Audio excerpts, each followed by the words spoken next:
Good evening, everyone. Welcome. Dr. Ruth Shady, anthropologist, archaeologist, founder and director of the Caral Archaeological Zone. Dr. Bill Siller, Dr. Ruth Shady, senior lecturer anthropologist, at the University archaeologist, College of London founder Institute and of director of the Archaeology. Caral Archaeological friends, Zone. First of all, Dr. Bill I would like to Siller, thank you all for joining us on this very special conference founder and with director Dr. of the Ruth Caral Shady, Archaeological Zone. organized by the Embassy First of of all, Peru and the Dr. United Bill Kingdom Siller, to celebrate the anthropologist, bicentennial of this very archaeologist, event. founder and director of the On this Caral occasion, Archaeological we're Zone. honored to have one of the most important Dr. contemporary Shady, Peruvian archaeologists, Dr. Ruth Shady, who is going to present the lecture The Values of the Ancient Caral Civilization, a prompt reflection in contemporary society. Dr. Ruth Shady is a Peruvian anthropologist and archaeologist. She is the founder and director of the Caral Archaeological Zone, operating under the Peruvian Ministry of Culture.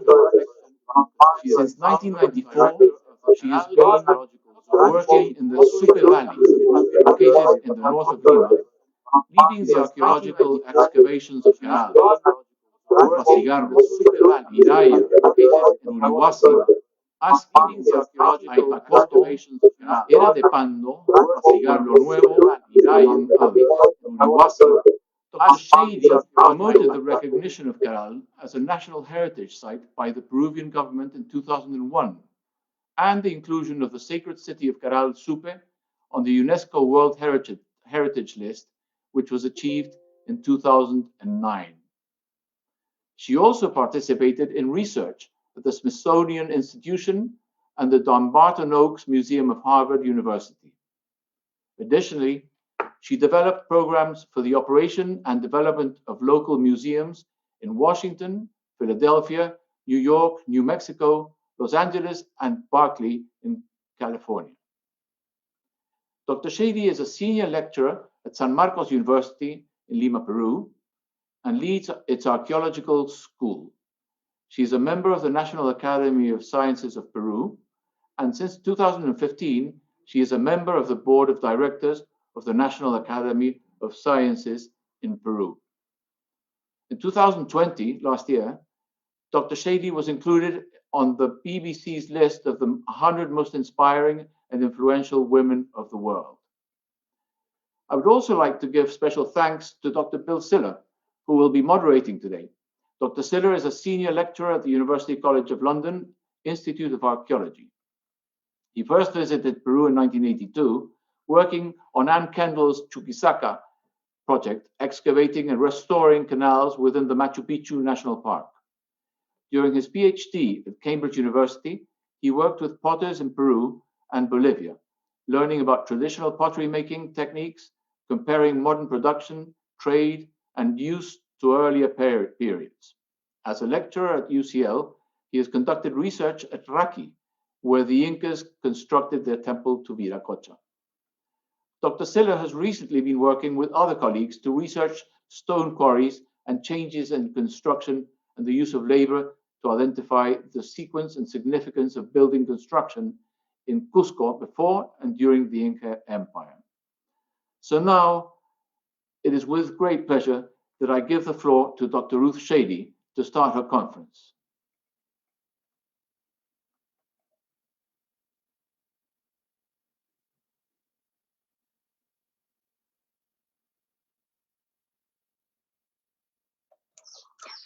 Buenos días, señor embajador, representante de Perú en Reino Unido.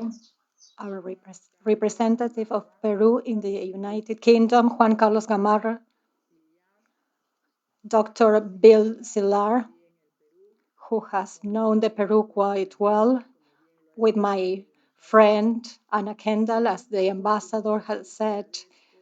On this occasion, I would like to say thank you for sharing, and especially to the ambassador for inviting me to talk about Caral Civilization. As I consider necessary,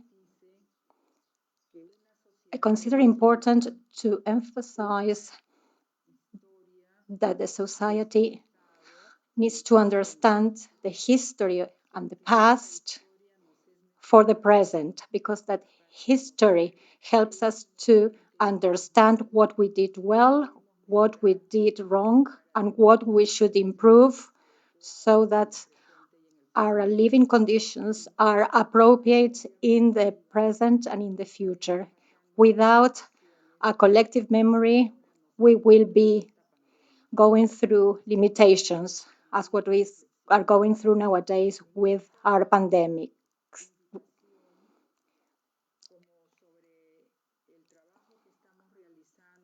With this invitation, and I only allowed to talk for 30 minutes, first I am going to talk about the 12 settlements, urban centers where we are working on so that we could understand the social system. We are not only working on the Caral city, but we are also working on 11 sites of a valley of Supe, where we identified 25 urban centers of different sizes, and also in the Wawa Valley because of the meaning that it has when the civilization, after gaining great prestige after 1,000 years, collapsed. So we are working on that research um, on for a history of about 3,000 years before Christ and until there was a crisis and the civilization collapsed. So I am going to introduce you to the sites we are working on, the archaeological sites, and then we will look at the features and the values that we identified in that civilization, and then I will end up by saying how are we working on this. So to start with what I was mentioning, the Peruvian territory is very diverse. It's very different in each of its parts, and that is because the Andean mountains cross the territory for about 32% of the lands. And also there are different natural events that affect and have resulted in different geomorphological features, and 28 climates of the ones that have been identified in the planet are there in Peru. So it is a very diverse territory. There in this slide, we can see the differences in the altitude in the Andean mountains, where different ecological zones are identified, which go from the sea, the Chala, the Yunga, the Quechua, Suni, Puna, Hanka, until the Maca, 7,000 meters above sea level. So those ecological areas had to be conditioned according to their features, and that was a type of labor that has been generated uh, along many years, and that's how many different cultural differences emerged and language differences emerged to make that land more productive. What I wanted to highlight here is that the waters that go down to the Pacific Ocean through the rivers represent only 2.5%. The greatest amount of water that is generated in the highlands of the Andean mountains represent 97% of the water, and that those waters descend to the Amazons and to the Atlantic. That's where most of the Peruvian population lives nowadays. 60%, in nowadays even more, of a greater percentage live in the cities on the coast. And most of the people live in the city of Lima. And that harmonious development that existed in the past is no longer existent. Our societies in the past developed adequate technologies according to the features of the lands. Where there were deserts, they created sunken fields, and they also created uh, canals where they created cropping fields on the hills to produce meals, food, and to protect the hills from the erosion. And it was a type of work that was shared and was done by a very well organized society. They also created different cropping fields with mixed crops, because in certain areas the lands were not fertile enough. And they also, in addition to creating technologies for managing the land, they also knew how to manage the waters.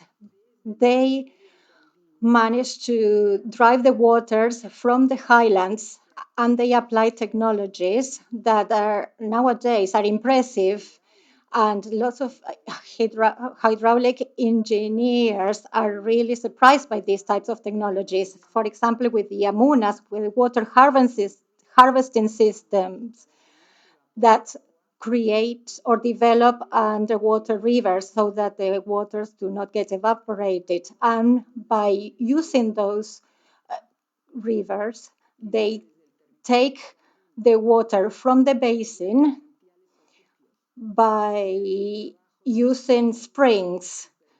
And there is a type of supervised work by authorities so that the waters are used effectively. Now I'm going to talk about Caral civilization. Within that context I have shown you, the civilization was developed 5,000 years ago in the north central part of Peru. If we compare with the oldest civilizations of the world, Caral is one of the centers of civilizations.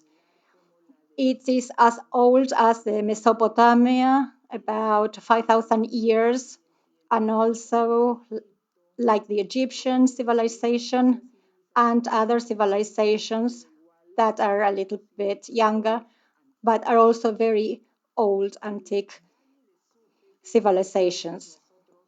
In the Supe Valley, where we are identified this civilization, we found in the lower lands and in the about 25 settlements at that time.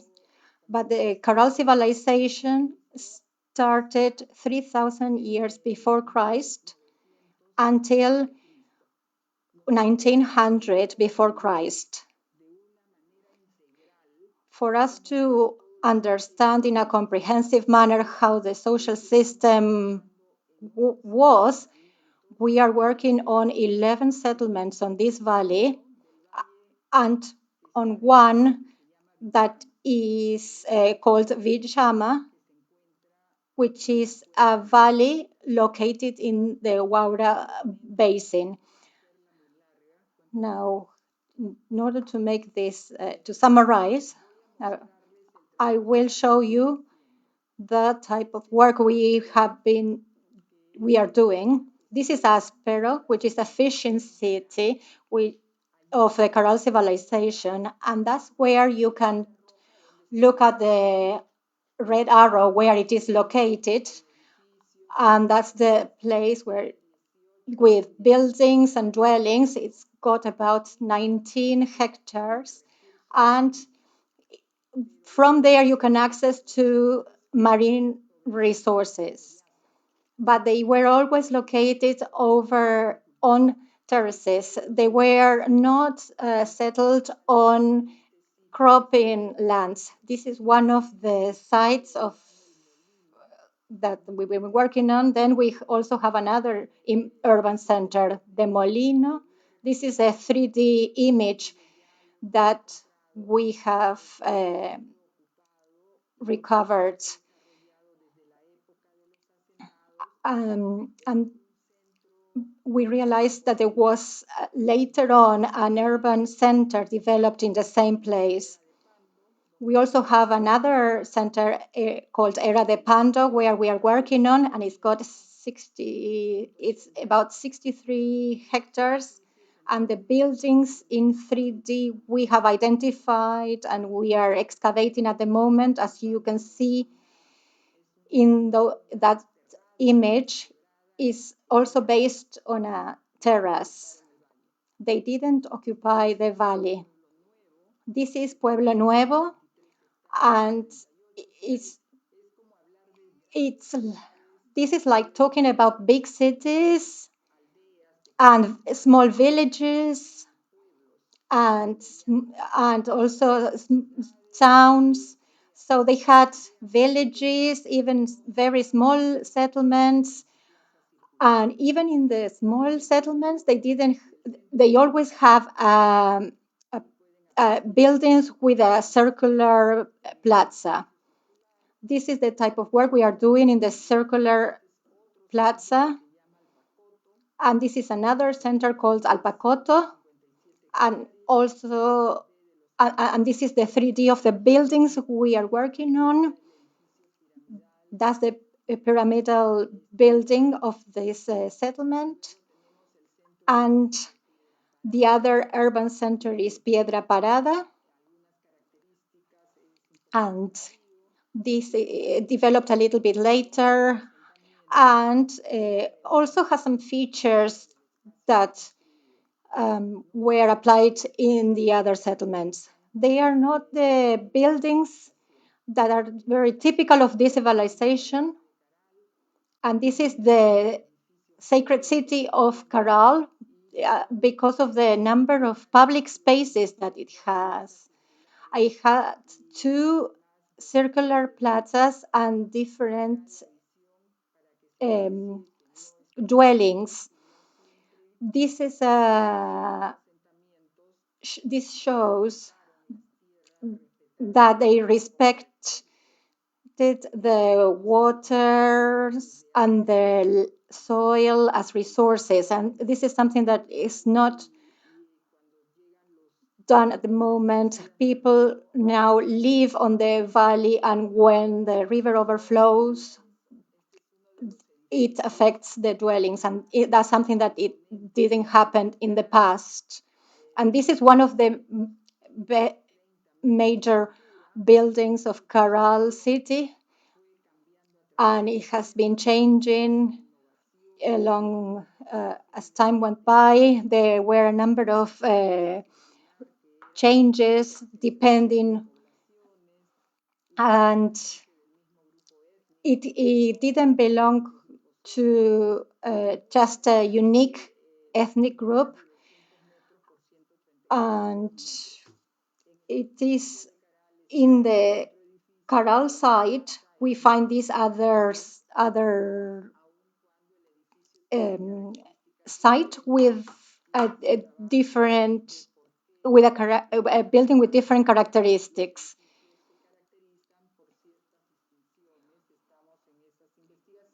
Now we are looking at the differences on the dwellings, and we are trying to understand the different houses to see what is the information that I can retrieve from those from the culture.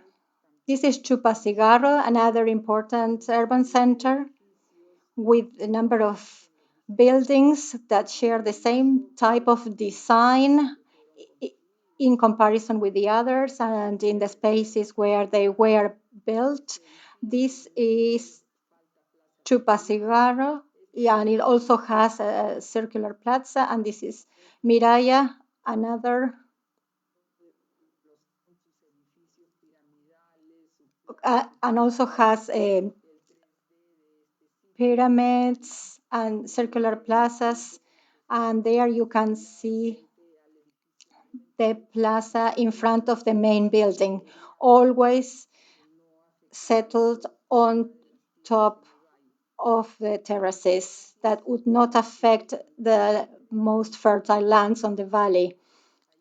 Luriwasi is another site where we are working on, and that's where you can see the different buildings that are very typical of that civilization. Another center is Peñico, which is located in a strategic site. It keeps the design of the architecture, the stylistic, with the stairs and circular plazas and pyramids. And the other valley where we started working on is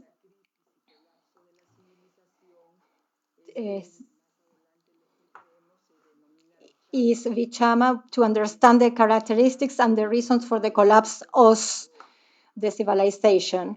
It is a word that derives from Quechua that means a fisherman because it has connections with the sea. You can see two plazas in the north, that it was the eldest one, and another one that is located that was developed when there were changes. Now, after looking at all the sites we are working on, from the data we retrieved from each site, by processing those details in a multidisciplinary way with biologists, engineers, and other specialists to understand in a comprehensive way the life of that civilization. We identified that one of the values as that the great respect they had in between themselves and the respect they had towards nature. Lands and soil was the Pachamama, and water was the Cochamama, and they were deities, they were gods and goddesses, because from the soil and water they had crops and agriculture. That's why the urban settlements were not on the valley, and that's something that is not happening right now. So you can see that the settlements were mainly located on the terraces. That's where they develop their urban centers. And where did they get the water from? They got the water from springs. All the archaeological sites had springs. So they knew how to use that technology of amunas to create an underwater river, a water harvesting system to protect the water during seasons of um, lots of heat, and the water, even the river was dry during certain seasons, but all the villages and communities never ran out of water. And the river was protected by a forest made up of trees like guarango, and those trees that would get water from the clouds, the environment, and also that would generate water for other plants. So the forest was made up and formed like a natural gradient that would prevent the river from overflowing. And that shows that they managed to nature because they knew the properties of nature and in harmony, so that they could be adapted for their benefit. Nowadays, that's something that we don't see. The forest by the river has been cut down. They are more interested in selling the good woods to restaurants, and the waters are polluted. So that vision of living in harmony with nature has been lost. Another value that we discovered is that by understanding their lands, they also comprehend that it was better for them to get on between themselves, and they started developing networks to promote exchanges and interaction between them. And that's why those settlements had those circular plazas where the technology and religion would allow them to get together and to share that exchange of products, benefits, because the products in each of the ecological areas were different. For instance, something very important was the marine resources in the coastal sites, and also another important resource was cotton in other parts of the valley.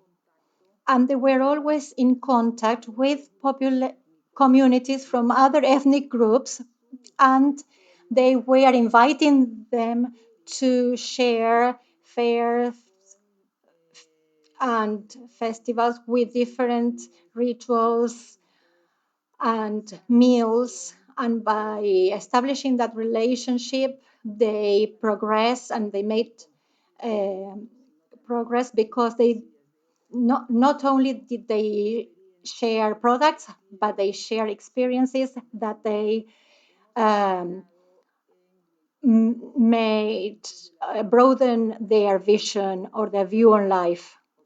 These are the products that they found on the hills. We found products from the forests and from other areas located further away. That third value is related with work and with how they did the work. They did the work in an organized way. They try they work to benefit their kinship, uh, who were called ayu, and they also shared the work, and they also were organized by a hierarchy of social authorities that would share uh, urban center to benefit everyone that inhabited that urban center. And those works were called Minca. And then when they work to benefit different urban centers, that's what they called Mita. And that's how they develop a number of authorities and hierarchies, not only political hierarchies, but also social. The political authorities had to listen to the social leaders, and by working together, they manage in an effective way the waters, the lands, and the works and buildings for benefit. For example, for building the houses, they worked in reciprocity, so that to to make sure that they would not lose their waters, and they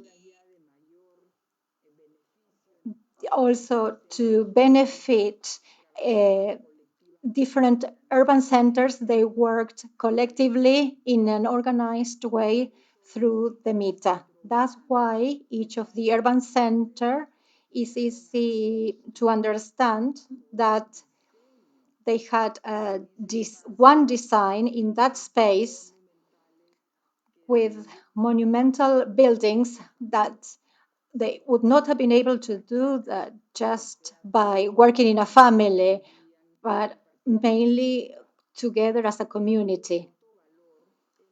Another fourth value is that they identified the problems to find the solutions to, and they promoted the knowledge. They Lots of people think that they were only artisans, but it has not been just like that. We identify irrigation canals, crops, and they managed to work on the improvements of cropping the cotton and improving the colors of cotton crops. And that would be something that could even be applied today and would benefit those with allergies because they are natural. They produced other natural products like mani, achira, and maize in the latest period. And other agricultural products. Many products that are no longer used in Peru, and for example, in the case of the potato and other products like the beans, were very important in their diet. But that diet of agricultural products, they also added the nutrition they got from protein from fish by exchanging products with the fishermen. They learned that certain fish could be dehydrated and kept for long without any problems. And nowadays, that type of fish is no longer used. And in this country nowadays, we have lots of malnutrition in our children. About 40% of our kids are affected nowadays. Another important point is that they paid lots of attention to the star observation. We found an observatory and different diagrams that help us understand how they kept records of the star changes, the solstice, the equinox, and also the effects that those stars had on the climate. So they paid lots of attention to astronomy. And now I'm going to look at the architecture. So as you can see there, that's the design of a model that we found. And this model, look at the dimensions of this model. Before building this urban center, they had specialists that would design how that urban center would be so that they can work out how many workers they will need, how many materials they will need, and to plan the works. And now you can see that model here. You see the circular plaza, you also see the buildings. This is a small urban center, which shows us that there was an organization and planning for all the works that they carried out. And another very important and interesting topic that we have studied with the structural engineers are the technologies that they applied in their buildings to mitigate the effects of earthquakes. Peru as well as Japan are located in a seismic prone area, and these areas affect humans and also the buildings in different ways. So when they realized that they were facing those negative effects, the specialists studied ways to mitigate those problems that occurred by earthquakes. And this technology has been studied by engineers from Japan, that all those engineers have taken this information to their own labs, and then the engineers in Japan told me that after 5,000 years of that civilization, they are going to apply those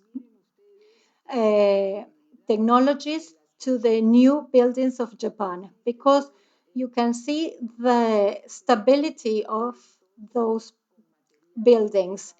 You can see how the materials are distributed so that the buildings would not move as a whole block, but that they could move.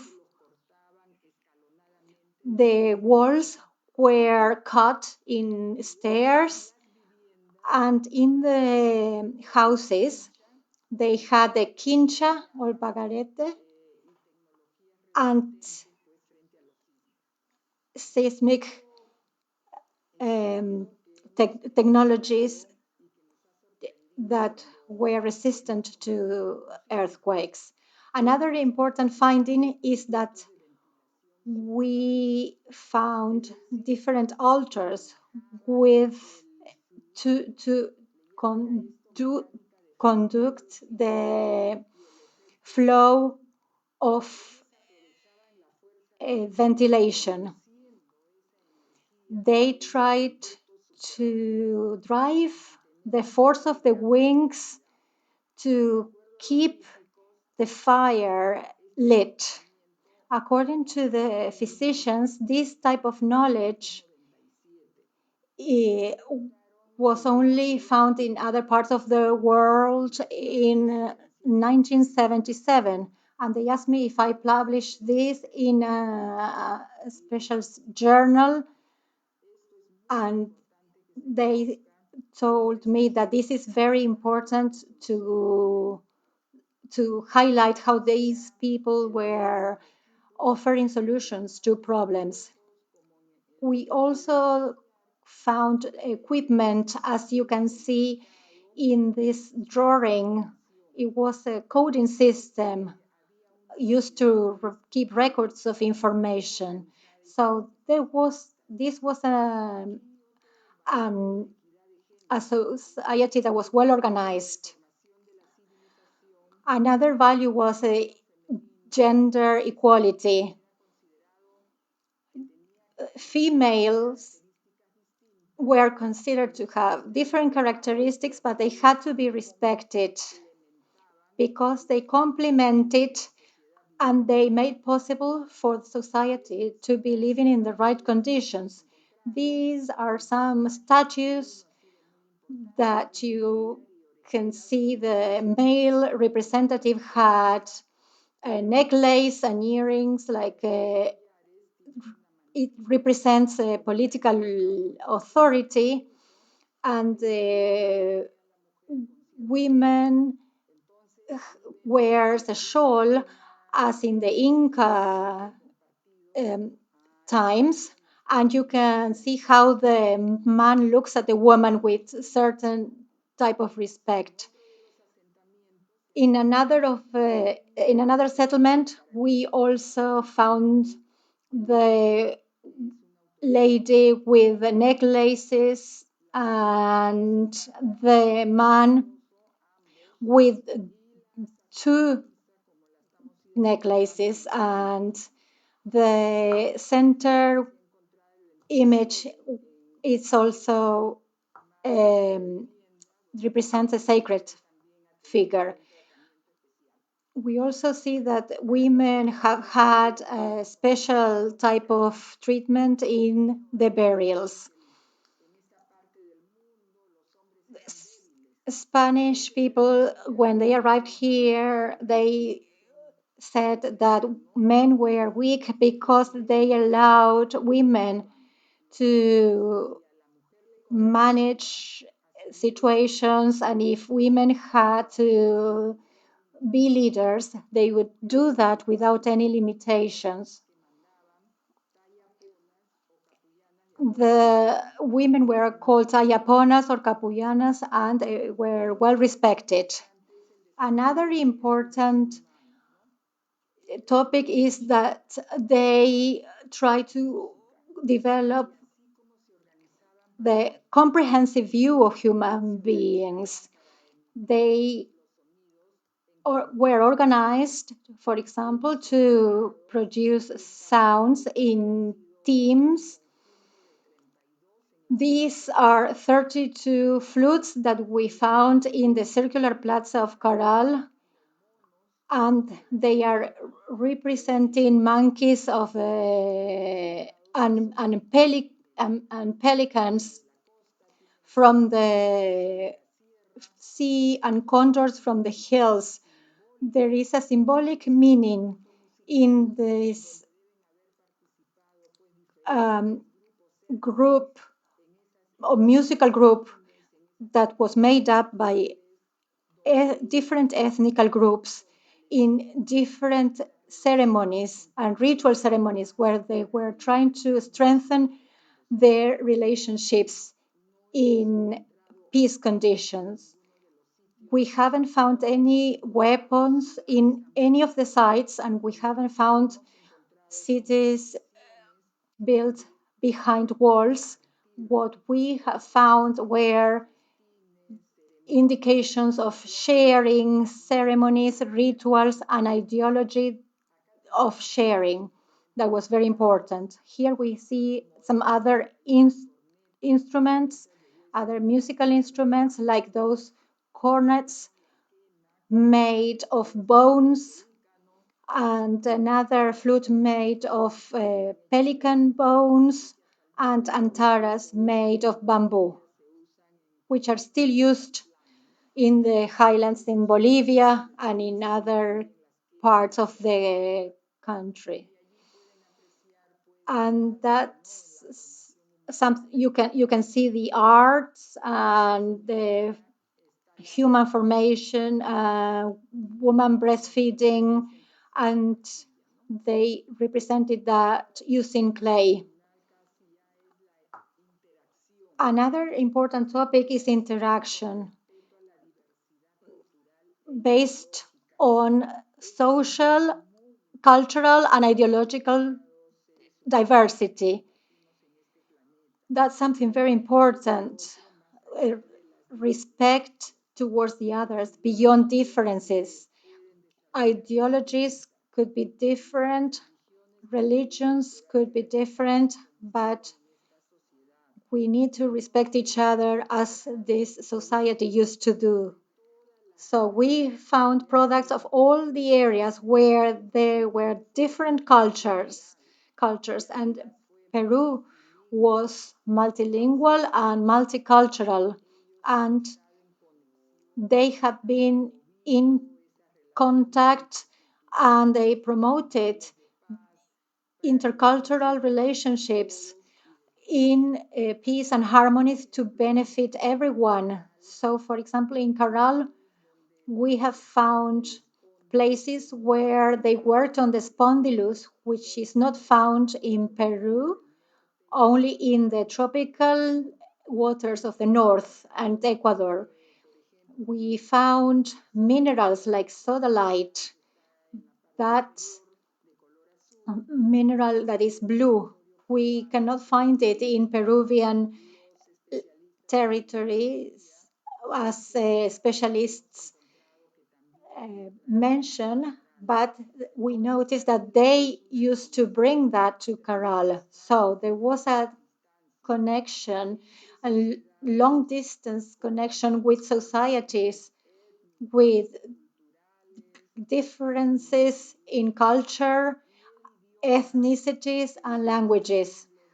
And the language used in Caral for that those relationships was Quechua, in accordance to the linguistic research that was done in the 70s when Caral was still unknown.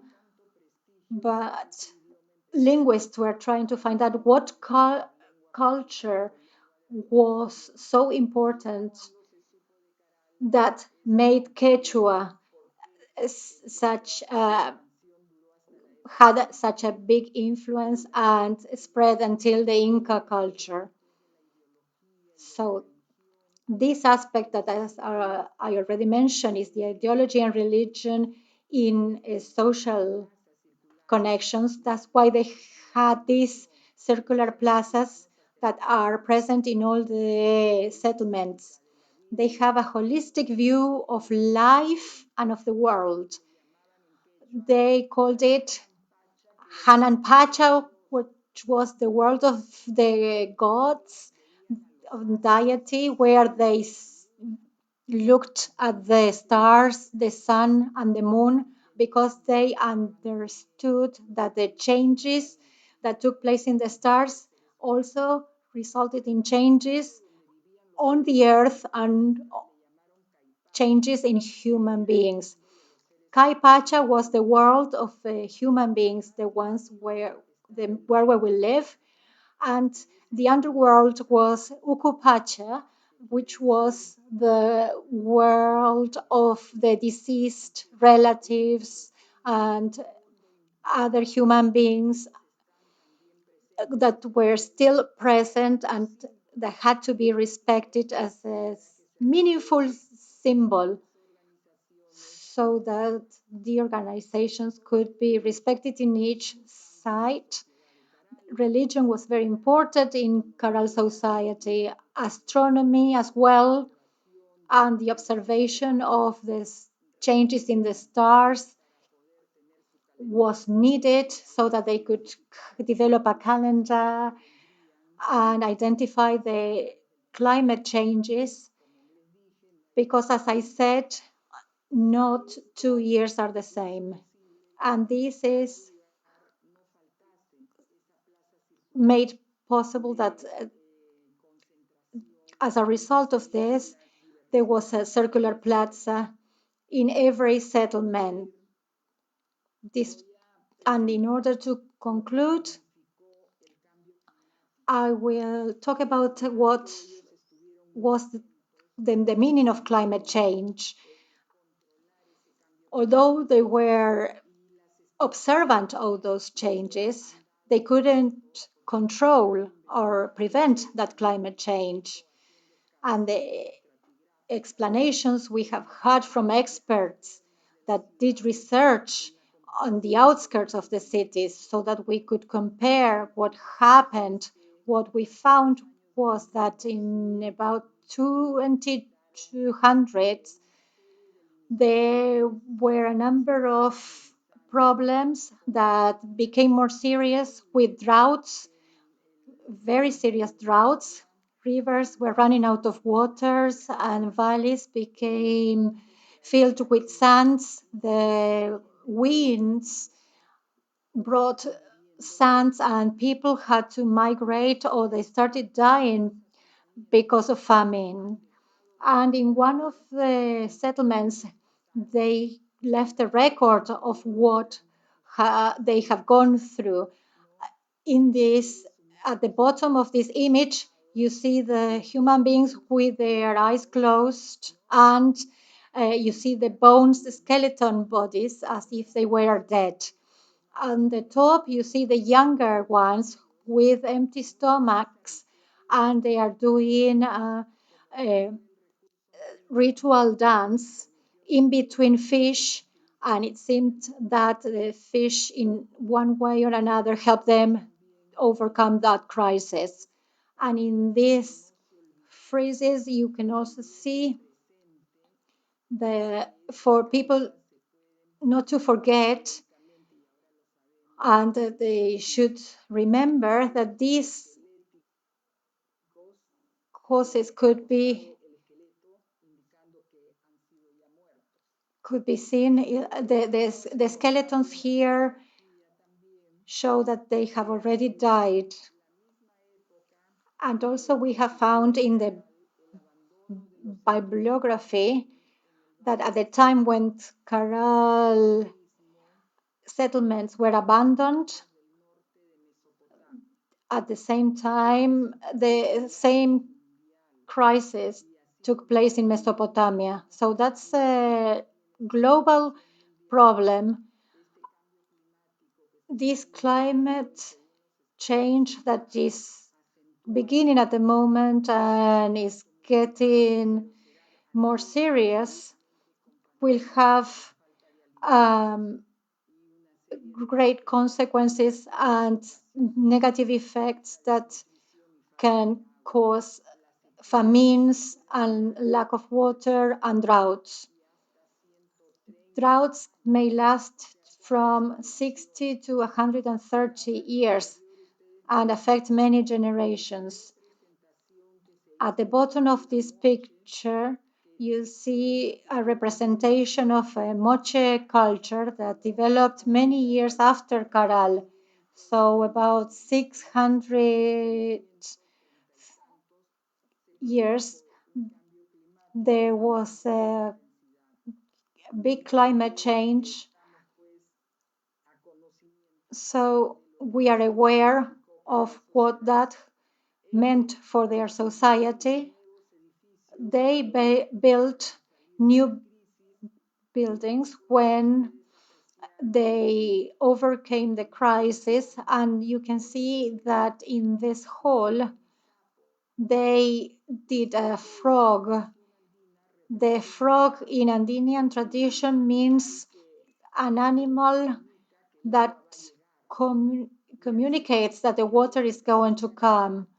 And the frog you see here, you see a lightning on top of its head.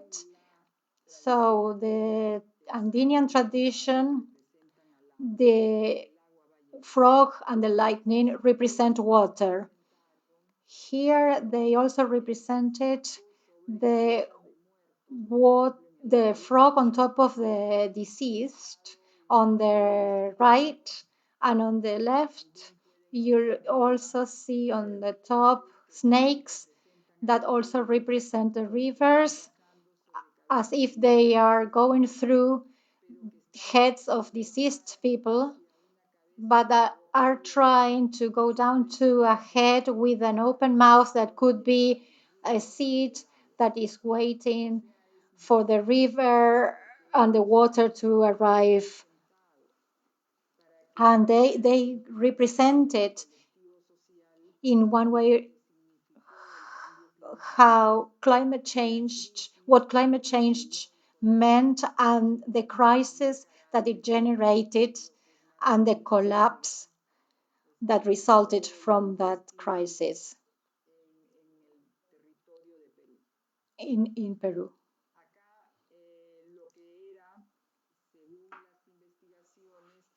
Here, according to the investigations we've carried out,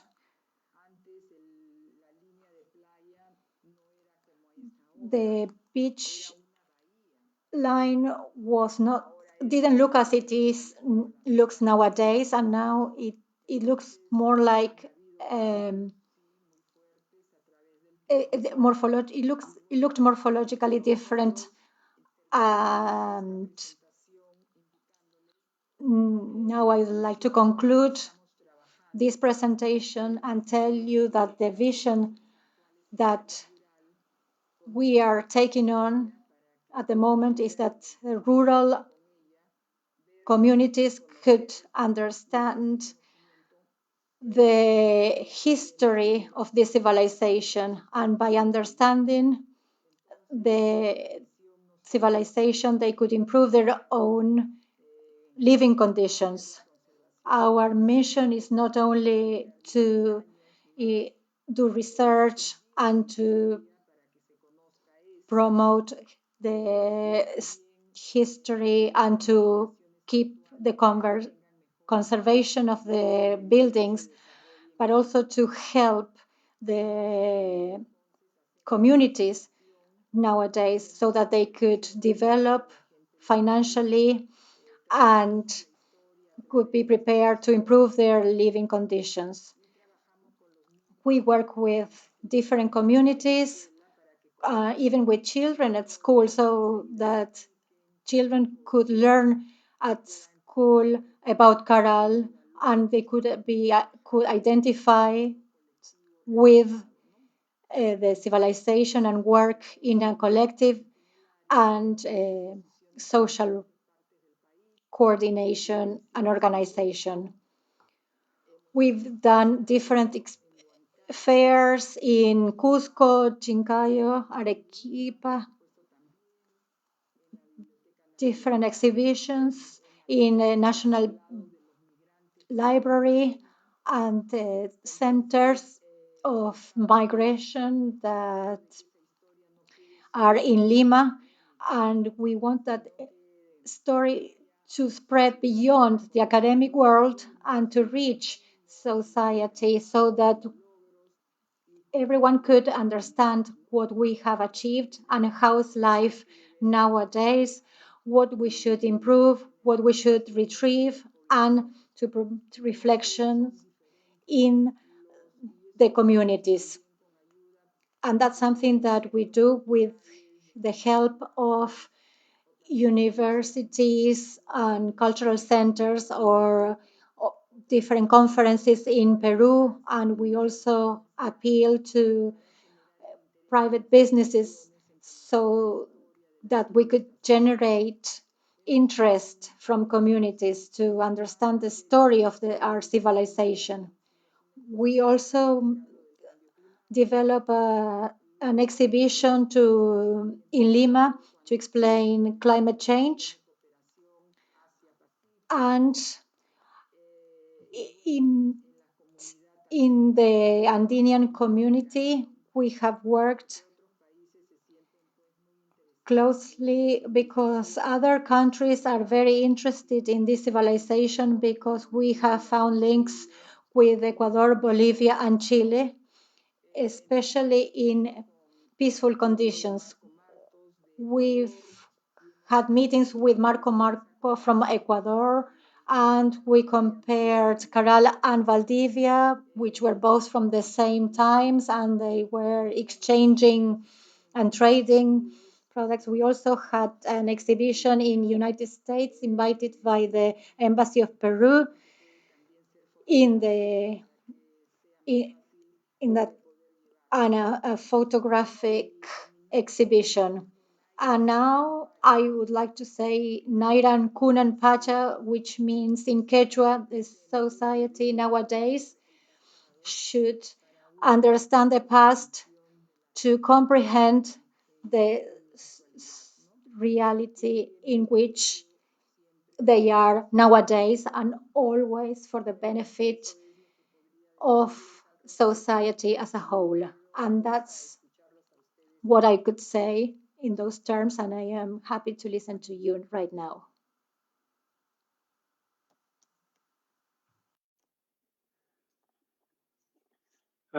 Gracias, Ruth. Era una exponencia muy fantástica y con mucha información. ¿Cuánto tiempo tenemos? ¿Puede preguntar? Creo que me pasé. Sugeriría hacer unas cuantas preguntas del público y luego las dos de usted, doctor Sillar. Ya, listo. Muchas gracias.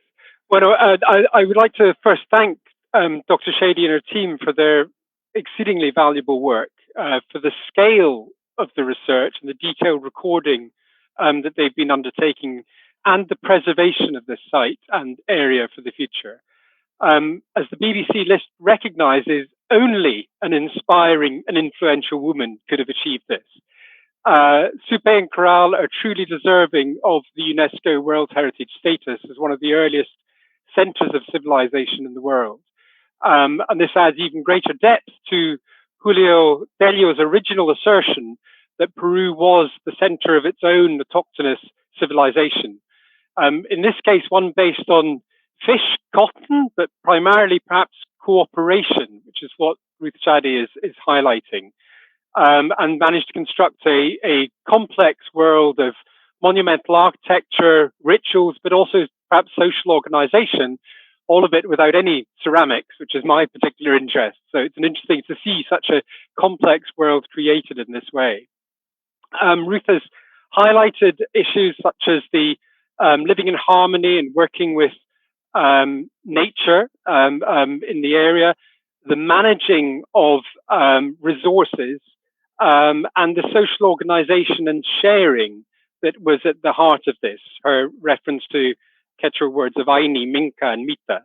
And they're identifying problems and solutions that they were able to work on. It's difficult to come up with sufficient questions to justify the whole talk. There are so many different things that we could be asking about. So I'm going to ask Ruth a little bit about the some of her thoughts on how the people came together at Caral, what that means in terms of seasonality. Were they living there year round, or did they come for short periods?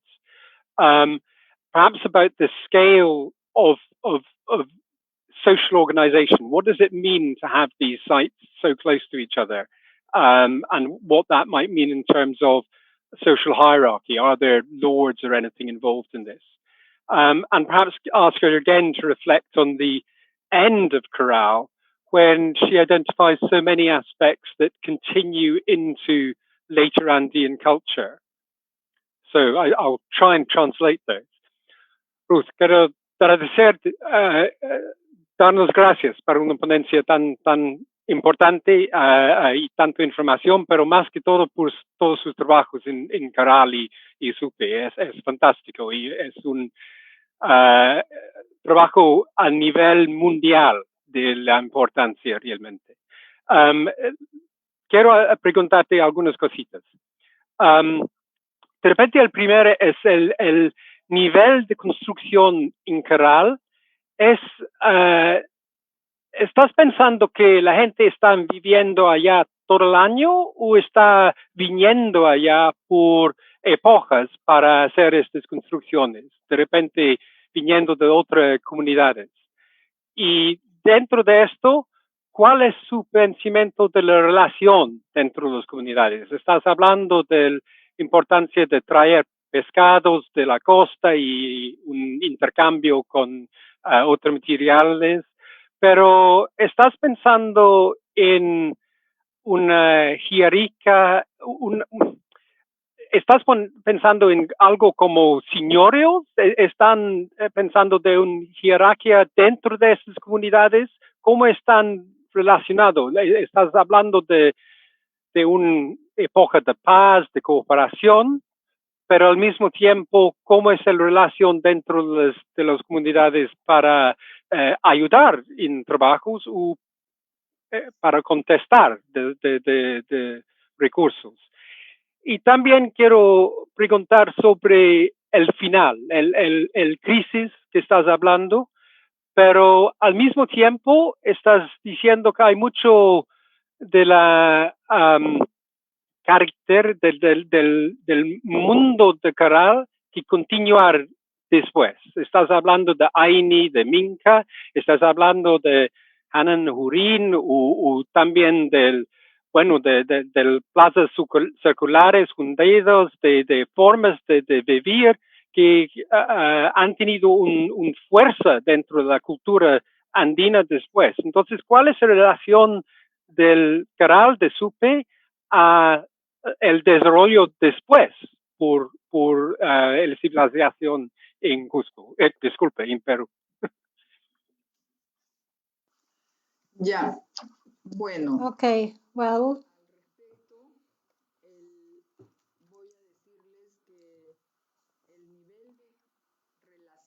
I can tell you that the relationships that were promoted by Caral Civilization were long lasting so that they could benefit with the exchange and exchange of products and knowledge between themselves. But those relationships were based on a religious and ideological context that supported the hierarchies that existed in the urban centers and within the urban centers. So we have evidence of that because the buildings are made up of different sizes, even when the design is similar. And in each of the settlements or urban center, there are buildings, not as many as there are in Caral. In other settlements, there are fewer buildings. So there have been hierarchies because the most important thing that they appreciated from the beginning was management of land and water. And they had authorities. They had social authorities that would manage the canals and political authorities that would manage the canals when the waters came from the river and the waters had to be distributed to the communities according to their sizes. So that's something that has been seen in the hierarchical organizations, which are reflected in the buildings and the urban centers. And in the Supe Valley, they had interventions from other communities, and we can see a system there. If we compare it with other valleys, there are changes, and that shows that there was a participation of ethnic groups with different cultures that were also interested in trading, and they were involved in different aspects. So we can say that if Caral started 3,000 years before Christ, the legacy was very strong. Xavier de Guantar is not older than 1200 years before Christ, but still they do copy some of the architectural uh, designs of Caral, like the sunken plazas. In Caral, there were also some tunnels that led to places where the authorities could show their social position within the group. So they had influences, very strong influences. For example, the geoglyphs of Caral that are related to the specialists in astrology are also replicated in Nazca. So were relationships between different ethnic groups in Caral, but always in peaceful terms, in a way to exchange with them what they had with Caral, and also from the Caral civilization to invite them. There was a big influence of this civilization on the other civilizations up to the Inca civilization. If you know Machu Picchu, you can realize that there are ceremonial buildings with platforms and architectural elements of Caral, such as the huancas or hornacinas in Caral that had a meaning, a symbolic meaning, in how they manage or looked at the stars and ideologies. Those elements have been kept in time.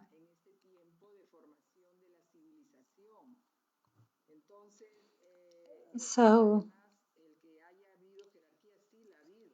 there was a hierarchy, as I said, and that is mainly proved by the size of the sites and the size of the buildings and what we find inside the houses. In accordance to the work of the Aya, Mita, Aminca, that type of work, as well as the architectural elements, is something that can be shared with other communities because they realized that doing that was resulted in good benefits for them to progress and to overcome the problems and the changes that take place frequently. So there was cooperation, there was competencies, and they tried to invite people to come, and they wanted to strengthen the authorities and to let them know and invite people to know who were the authorities within the communities. And because they shared the benefits for promoting peaceful livings and not having walls around their cities and not thinking about warfare, we can see lots of elements. For example, in Shabin de Guantar, that is 1500 years old before Christ, about 2000 years old before Christ, but also in other sites. And other elements, not only in Caral, but in other in other areas in the north central part of where we can find elements that describe or the respect and competencies, and that's how the relationships evolved in this civilization.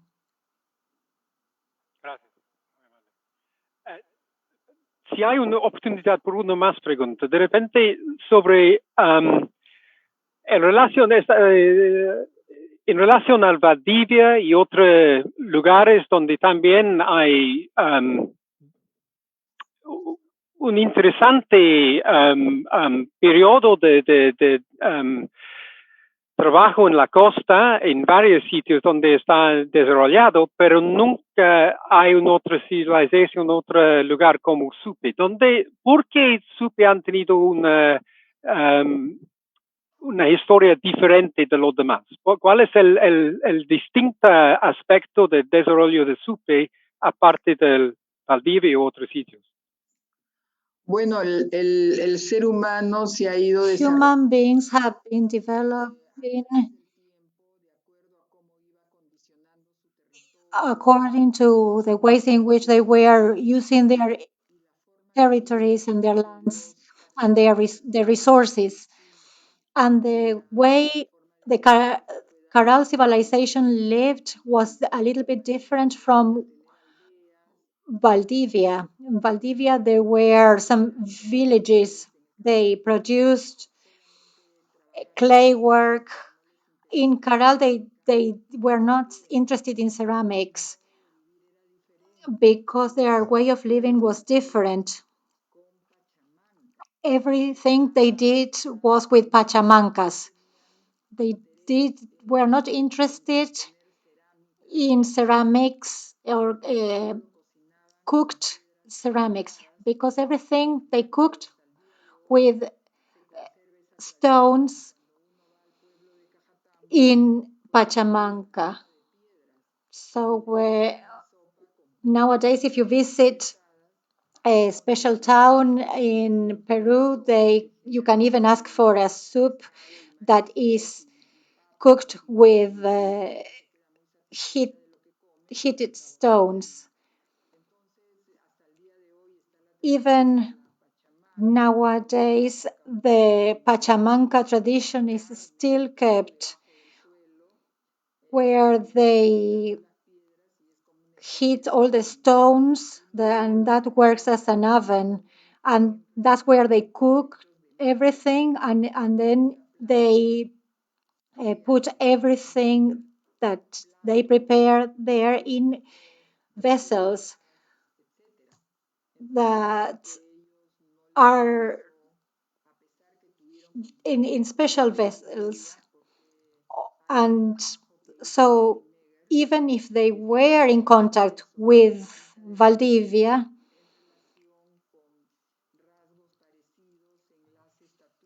and there were some similar features in the statues of Caral and the ones in Valdivia, but still their interest was different.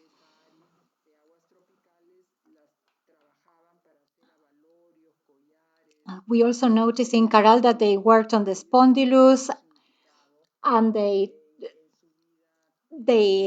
wanted to bring that from tropical waters to create necklaces and give that to other people that were coming to their rituals. Gracias a la doctora. Muy amable. Gracias a ti por tus preguntas también. Thank you very much for all your questions. Thank you very much. On behalf of the embassy, I want to express my gratitude for today's talk, which has been fascinating. And not only that, but to thank you for the outstanding work you've done in Caral and all the other sites that you're working on. You and your team have been fantastic, and I'm sure there's much to discover in the future. I want to tell our viewers that this talk will be placed on our YouTube channel in both languages, in Spanish and in English, so that it can be seen again.